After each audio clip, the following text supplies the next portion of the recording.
Today I've got a really special guest, Travis Robinson. This guy is probably one of the most inspiring people that I've spoken with. The man has Parkinson's. He has a story of like immense grit, and there's just so much we can learn from exploring his mindset and the way he approaches life. What a great conversation. Stick around, be patient. I think you're going to get a lot out of this. See you on the other side. All right. Today I'm joined by Travis Robinson. A man who's faced Parkinson's, survived losing everything in a fire, which when I read that, it made my heart sink. And then you still climb mountains or climbed a mountain. It's just impressive. And I can't think of a better person for the Warrior Mindset podcast than somebody with a story like yours. Welcome. Well, thank you, Gene, for having me. It's just, you're an impressive human. Thanks. So take me back to the beginning. What were the first signs when you felt like just something wasn't right with your Parkinson's diagnosis? Summer of 2013, I began kicking rocks along the trail, and it was obvious to me that something wasn't quite right. Yeah, and you're just like looking down like, what in the hell? Right. Yeah. I began having weakness in my arm that I thought was due to a tendon injury. There was instability and tremor, real slight. But when I asked the doctor about it, he told me I had tennis elbow, which was odd because I had never played tennis. Right. But, that's what the doc said.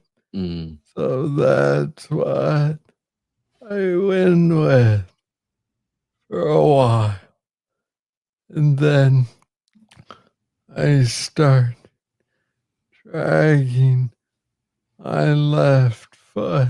And I said, well, this ain't no damn tennis elbow.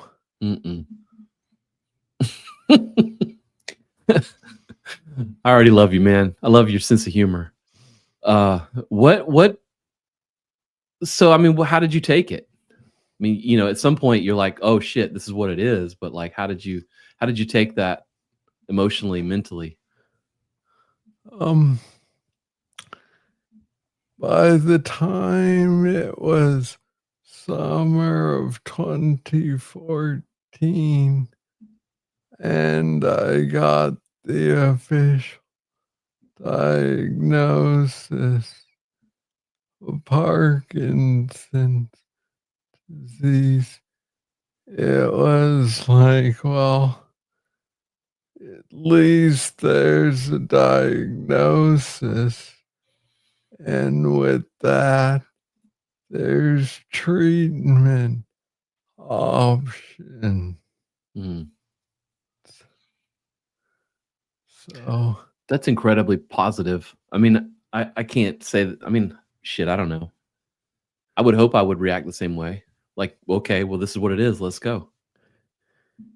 Yeah, I mean, your choices are pretty limited at that point.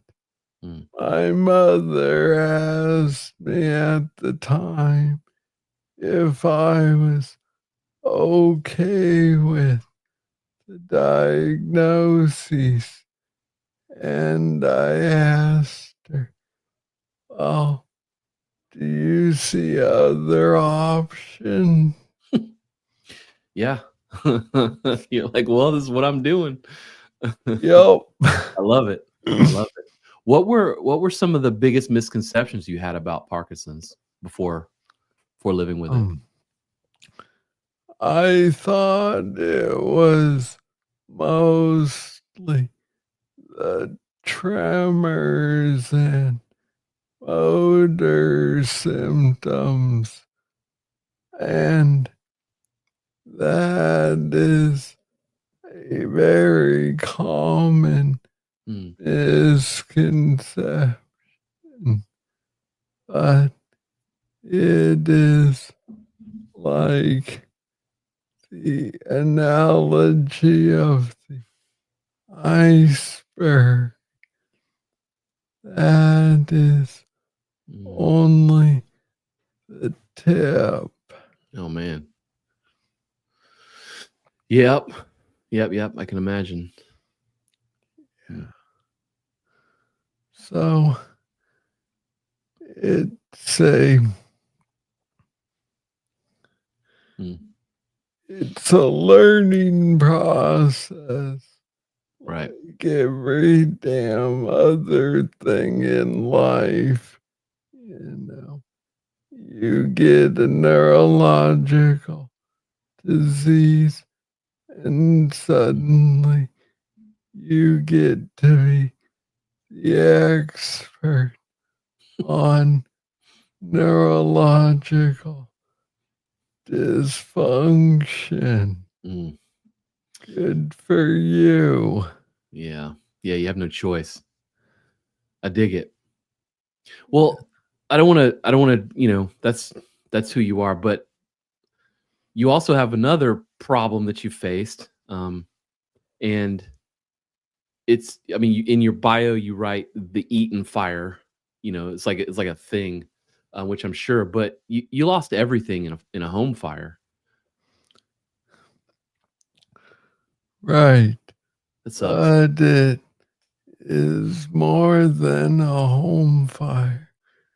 It is a neighborhood Right. fire that me, all 7 of the joining neighbors, and everyone in 3 square miles, me lost everything. Man. So How'd that you makes it feel a little different than just personal tragedy, Yeah. you know?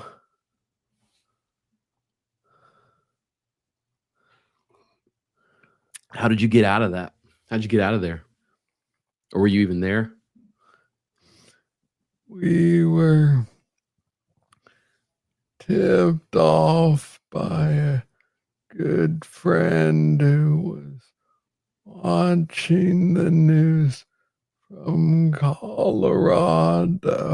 Mm, She called my partner and said, "Hey, there's a fire in Eaton Canyon. mm, Isn't that close to y'all?" And my partner was at work in Ontario, California, which is an hour away. And she was like, "Oh shit, yeah, that's yeah, close. that's really close. I'm coming home." Holy And moly. by the time she got there, I grabbed our pet and one camera, and we hopped in the car Wow. and saw the orange glow at the end of the street. Man. Yeah. I would be shitting my pants. Yeah, You grabbed your pets in one camera. So everybody understands yeah, you're a photographer. right. I mean, it's like you work from home, all your stuff. Yeah.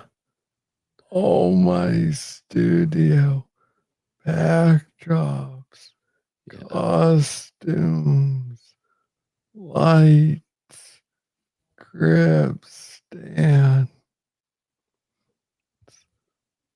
apple boxes, and 10 large format cameras, all gone. Yeah. Most of those cameras, 60, 70 years old.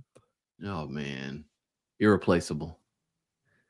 Yeah, But you got out what was important though.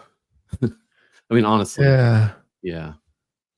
So what was the lowest point? So at this point, you're probably like, well, shit, this can't get any worse. What was the lowest point for you though? Well, for me, it became very difficult because the wind had been blowing for 2 days straight and had knocked the power out. Shit. Yeah. So I'm struggling in the dark to grab beds and pills and everything. And when we left, I had a week's worth of drugs with me, which by the time we confirmed that the house was gone and that I had only 3 days or so until Mm, I ran out of pills, mm, which became my full time occupation. We were in a hotel and I'm scrambling to get insurance to oh, cover emergency overrides on 13 different God. medications before I run out of them. At that moment, I Yeah. was a little like, oh, fuck me. For real, man. Yeah, so it can get worse. It can always get Man. worse. Yeah. Yeah, yeah. Oh shit. Yeah. So so what flipped the switch for you? I mean, so we're going through all of this, but you're still here. You're on podcasts. You run your own podcast. Yep. You don't do something like that to get rich. You do that because you want to help people. You want to make people inspired. What flipped the switch for you? Um, I'm not sure that that switch was ever really flipped, or maybe it's still flipping. Word. It is something that I was either taught so long ago, I don't remember learning it, or Mm, something that is innate within me, that when I get knocked down, I just get up and dust myself off fuck. and try and keep going, Fuck yes. you know? I love it. Yeah, you just gave me chills, bro. You just gave me chills. I mean, how do you got it. Yeah. I mean, that is just it's next level, dude. I don't think you understand. You're saying like it's still flipping, man. No. Come on.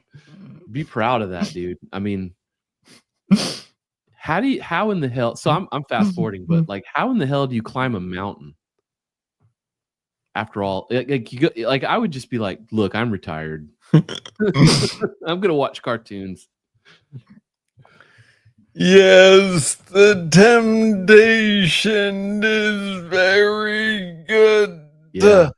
to sit at home and watch the potatoes grow, but there is there is something pretty fucking magical about topping out on the mountain that keeps pulling me to the high places. Yeah. Man, it's beautiful. Yeah. So what's going through your head when you're doing that? You're climbing this mountain. Like what are you thinking? I'm thinking that, oh, my hands hurt, or oh, my back hurts, or oh, my ass hurts, Yeah. or oh, I'd better watch out for that snowfield, or that rock, or whatever I'm really focused on. All the dangers that can be present in Mm, a mountaineering environment. And in the back of my head, there's that little kid voice saying, "Oh, look at that. Oh, did you see that?" Or when I pop over a ridge, it's like, "Oh, holy shit, look at that." And then the voice in the front of my head says, "Okay, watch how the sun is hitting the ice. It's probably starting to melt." mm. And then cautiously moving forward over it. It's such a I love physical like challenges like that too. I mean, I can't imagine, in myself in a different body doing that, but like I enjoy really hard physical challenges because of what you just described. You have to be in the moment. You have to think about the things right in front of you and it sort of takes you out of the worrying about everything. I mean, that's the beautiful part about doing something like that. Yes, if you're a person that worries about rent or the dog's vet bill or, Mhm, all that shit does not matter mm-mm. when you're trying to climb up a 55-degree angle ice slope and not fall screaming to your death. Hell yeah. Man, uh, yeah, I love stuff like that. I mean, it just makes you feel alive. It's just period, Yes, it period. does. So is that what made you seek that challenge out? No, No.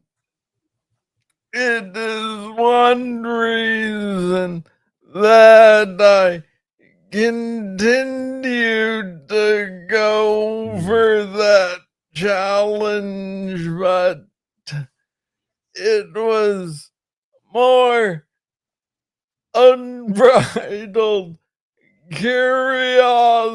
wow. Okay. curiosity. That's rad.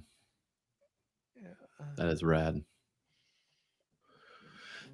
So, how do you define how do you define strength now versus before Parkinson's? Personally.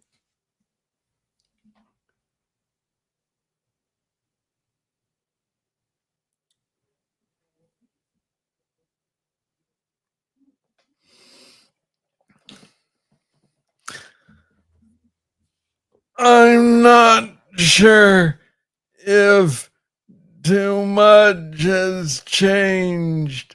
I've always thought that strength is a matter of courage, and if you're brave enough to try your hardest, then you will be impressed with the strength you did not know you had.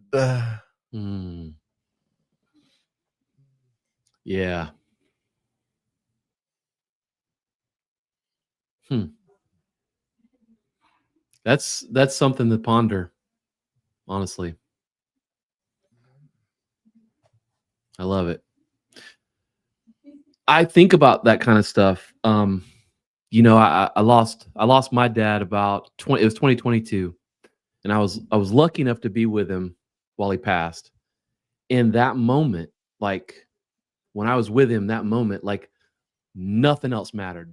Just bills and bullshit and, like, pain and, like, just things, like, none of it mattered. All that mattered was, like, that time that we had.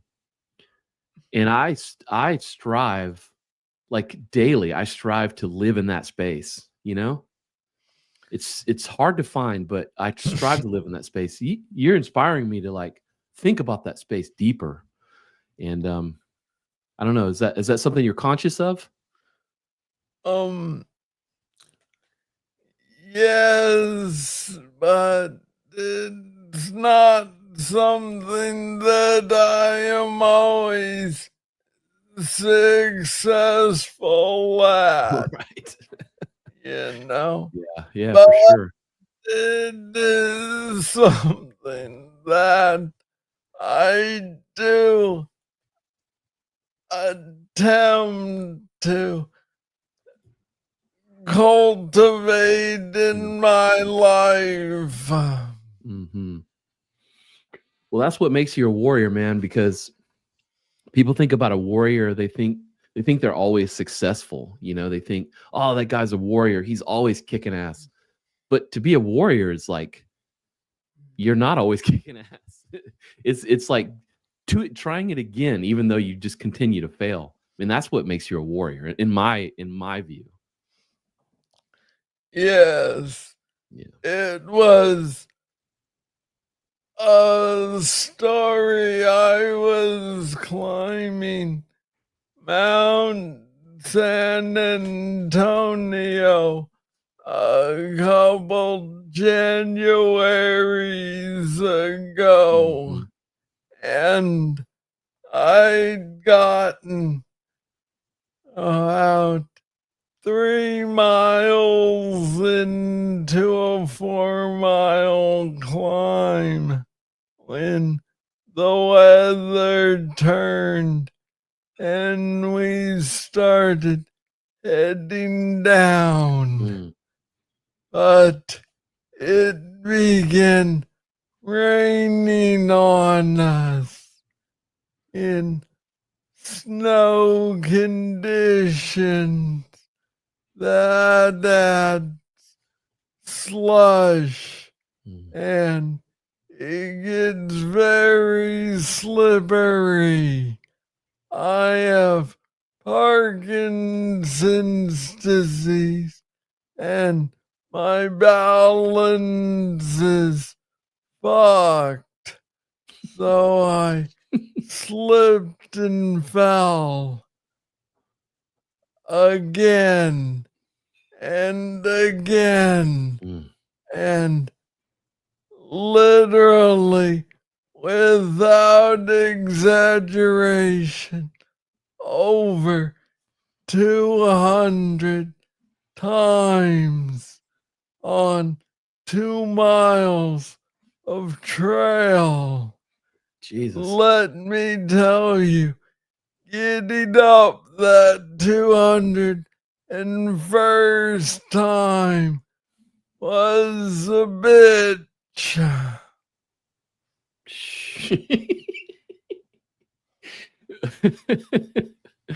Yeah, I bet it was a bitch. How do you draw the line between pushing through that pain, but listening to your body? Oh, in that case, there was nothing to listen to.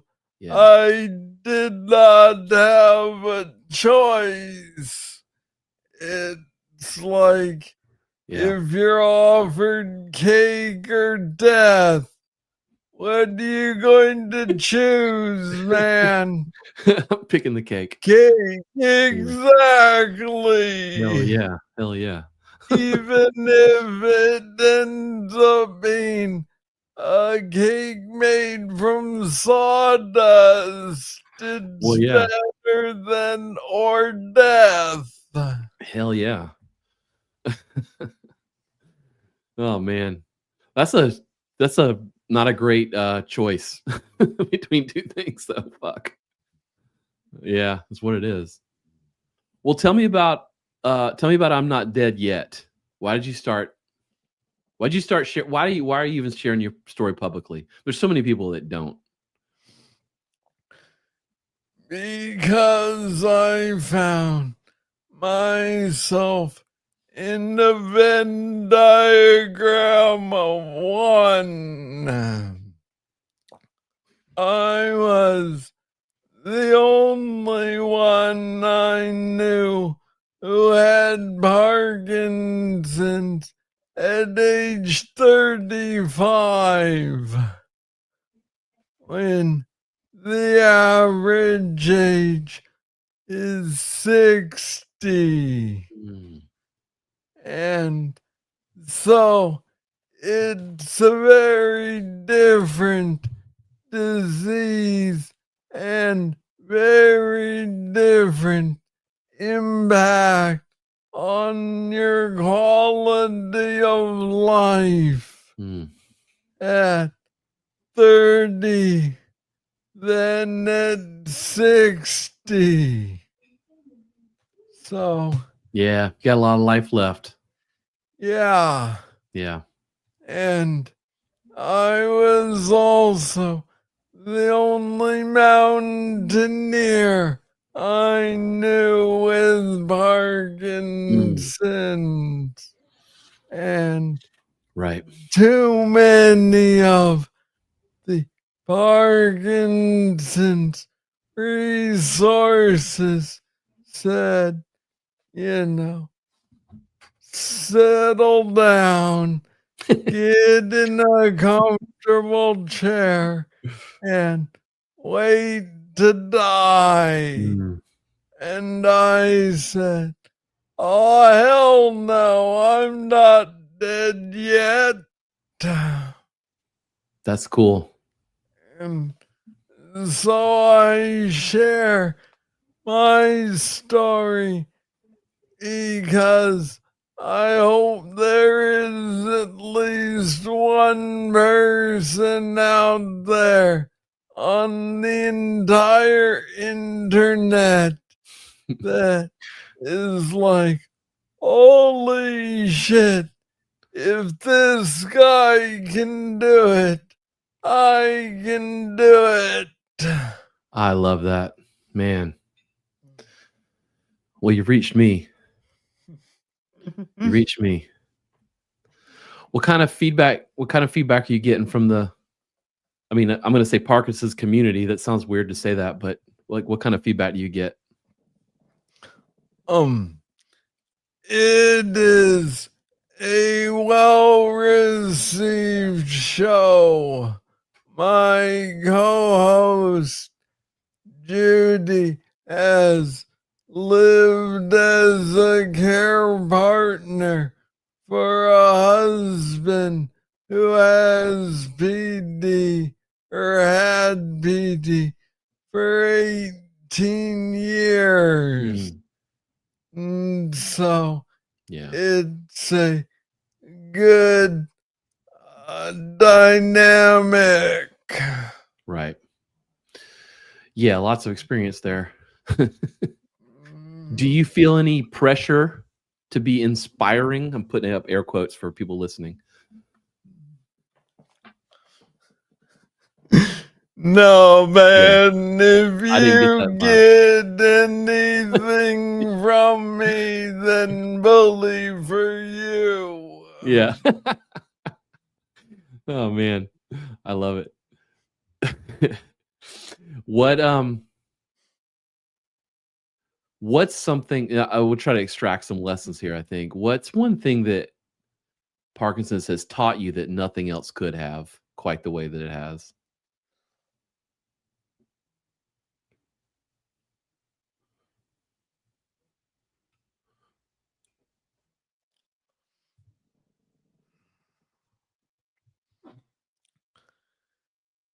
It has taught me to not disregard the tiny victories, Oh man. like getting out of bed today and putting my clothes on in less than 2 hours. That's a victory for me. God damn. Dude, yeah. That we are all guilty of that shit. I know I am, man. Like sometimes I have to like when I feel like so one of my jobs, one of the businesses I own, I build websites. And someone will email me, they'll be like, "Hey, can you look at this?" And I'm like, "Ugh, I don't have time to read."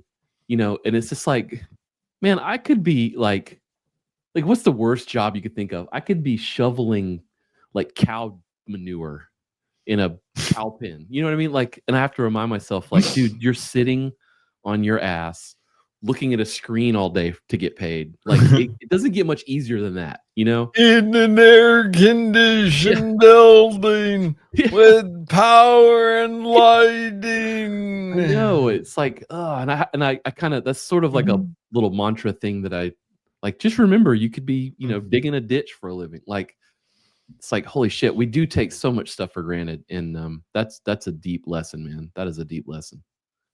Yep. Mm. Speaking of mantras, I had a mentor once. He was he's still around. He's a retired Navy SEAL, and he had this mantra that he drilled in my head, and it's cheesy. It's so cheesy. He's like, whenever you're like physically exhausted or about to keel over, he says this thing that he says, "Looking good, feeling good, ought to be in Hollywood." It's so cheesy, but it kind of works. So, I mean, do you have like a mantra, like when you were just describing you're getting dressed in the morning and it's like it's a battle. Like, what are you telling yourself? Do you have a mantra?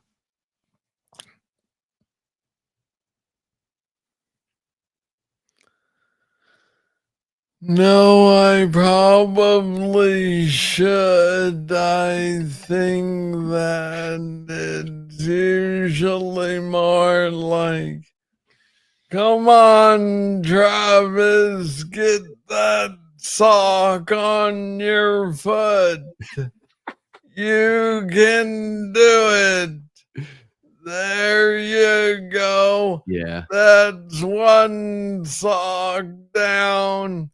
Now the other one. No. That's positive though. I dig it. It's not the reverse, man. It's not the negative. You're not just like driving home. Oh, I can't do this. You're just like, man, just keep going, dude. Yep. Yeah, that's solid. Can learn from that too. So what advice, if you have any, in from the brief time I spent with you, your advice is probably like, y'all just suck it up. But like, what advice would you give to someone who's coming to you like, Travis, man, I feel like I've lost everything. Like, what do I do? What would you tell them?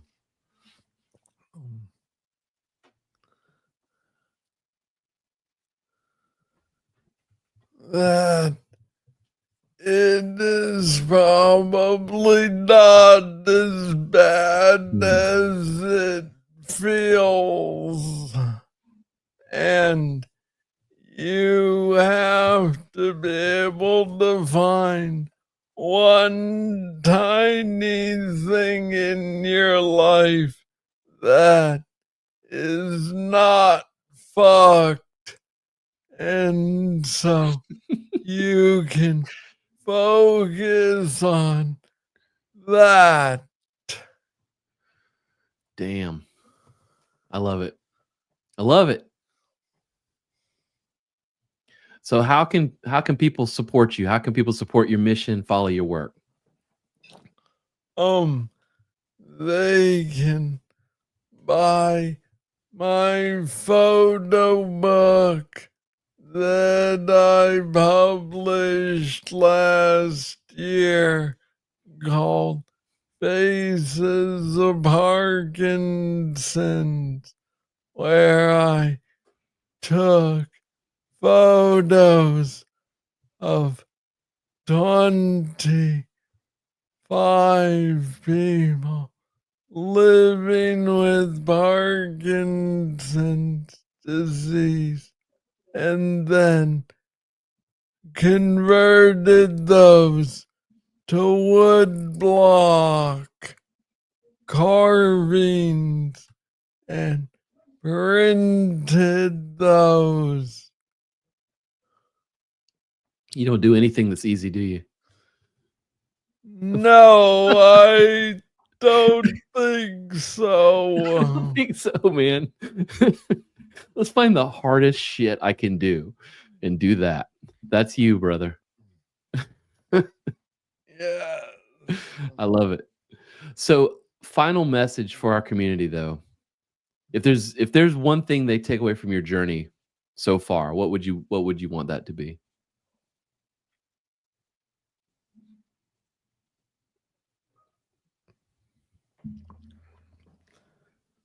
That if you're listening to this, you are by definition not dead yet.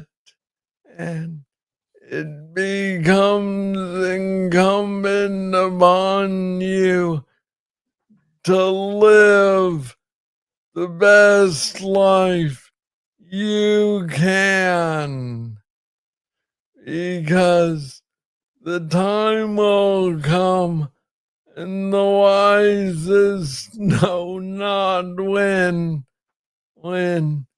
you too will be dead. But until that day, don't act like it. Oh man. Oh, you gave me chills again, bro. I love it. Travis, thank you for your time today. Really, really appreciate it. Thank you, Gene. I'm going to listen to this more than once whenever I'm feeling like I'm down in the dumps, brother. I really appreciate your time. You probably know because you're running your website, but you're one inspiring man.